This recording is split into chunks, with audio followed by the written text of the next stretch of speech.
Hello everyone, we are Group 30. The topic is about digital fraud. First of all, let me show our outline. There are 5 major parts. Each member of group will show their parts. Let me start with the history of fraud. Do someone have seen this movie called Catch Me If You Can? This movie used the story happened in 1960s. The form of fraud is face-to-face at that time. There are some methods like fake checks, and people use those methods to do fraud. The second stage is the population of the internet. Offline fraud has changed into online. The method of fraud used in mail fraud. When people click on email link, their personal information are gained by some people eagerly. Mm, Finally, a lot of our personal information is stored online, and that information can be used to make more sophisticated scams. For example, if you need to buy a car, you may get some fake user car information in your phone or email. And this part is about 6 features of digital fraud. The first is the diversity of scams. For example, people can use computer, mobile phones, and other forms. Many kinds method of fraud is widespread. At the same time, the cost of these scams is low because the same fraud method can be used by similar people. And digital fraudsters are hard to be catch because frauds are in around the world and those fraud tools are hide easily. It's not easy for local police to track down criminals. The last feature is about the amount of money. Most digital fraud has much higher amount of money than traditional fraud due to large number of people cheated. And the next member will explain the stage and the reason of digital fraud. Now we will talk about digital fraud in Australia. The Australia Competition Customer Commission released data on fraud in Australia this year. What is shocking is that the monthly monetary loss caused by the fraud to the public is on about 25 million. In delivery method, the proportion of losses caused by the online fraud can be ranked second, reaching 32 million a year. However, the number of people calling the police is about 8,000. Obviously, the loss caused by digital fraud to a single person is enormous. In addition, fraud covers all age groups of adults. So how it happened? There are two reasons for digital fraud. First, the victim inadvertently provides online defrauders with the information they needed to commit the crime. Only when the criminal have information can they successfully start their scam. Second, online defrauders build trust with their victims. With the help of a sense of trust, online defrauders manipulate victims, such as suppressing their logical thinking ability and making them believe that the fraud process is legitimate. Next, we will talk about two examples of digital fraud. The first example is YouTube channel hacking. YouTube is the world's top provider of multimedia services. A YouTube channel boasting a large user audience is a classic target for hackers. By hacking it, they can upload fraudulent content that pushes online scams on a large scale. Sending malicious links in emails is one of the most common ways used by hackers, and a study found that 91% of all cybercrimes start with an email. Hackers often portray themselves as potential sponsors and contact channel owners with attractive business offers. Then the YouTuber will be tricked into clicking a malicious phishing link in an email. From there, Hackers are able to reconfigure the channel as a brand channel, delete the original context, and might treat the channel credentials illegally. Unsurprisingly, the subscriber count is a fundamental variable for calculating the cost of these credentials, and the trade workflow is much like a regular auction. For example, a channel with 200,000 subscribers is offered for at least $1,000. Last year, several big YouTube accounts are hacked to promote Bitcoin scams.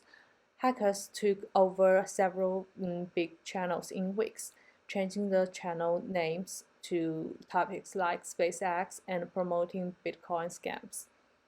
Okay, then the next example is about crypto hacks. Last year, blockchain site Poly Network said hackers has exploited a vulnerability in its system and taken thousands of digital tokens, such as Ether, which appears to be one of the largest cryptocurrency heists ever.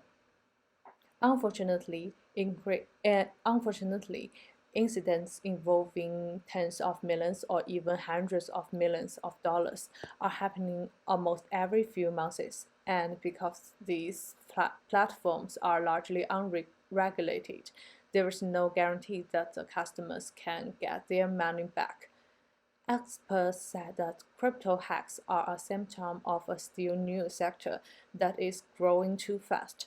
The only way to prevent these attacks from happening is to bring in more regulation and rules. Thank you for the examples from my colleagues. Digital fraud has been proved to be the most iconic crime in the digital world. This is determined by the three properties, which are low crime cost, complex forensics, and hardness of conviction.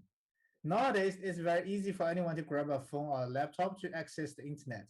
There are tons of tools or apps that allow the user to customize their own content and publish them to any kind of platforms. It means that anyone can create fraud procedures in a short time and propagate to many people. The only tools to proceed a crime is just a terminal with some good IT skills. Compared with damage in public, the cost of crime is so tiny. Since all digital fraud are done in an enormous way, it creates great obstacles to forensics on evidence once the case is under investigation. The criminals can use different devices with several VPN or relays between zombie terminals to contact with victims or create straight damage. It makes the backtrace almost impossible to proceed. On the other hand, in most cases, victims only try to keep evidence until they realize they are fraud, which means the criminal has cleaned up and escaped with few recourse left. For many digital fraud, there are two factors making the convictions difficult, which are crossing country crimes and crimes that are not covered by the laws or regulations.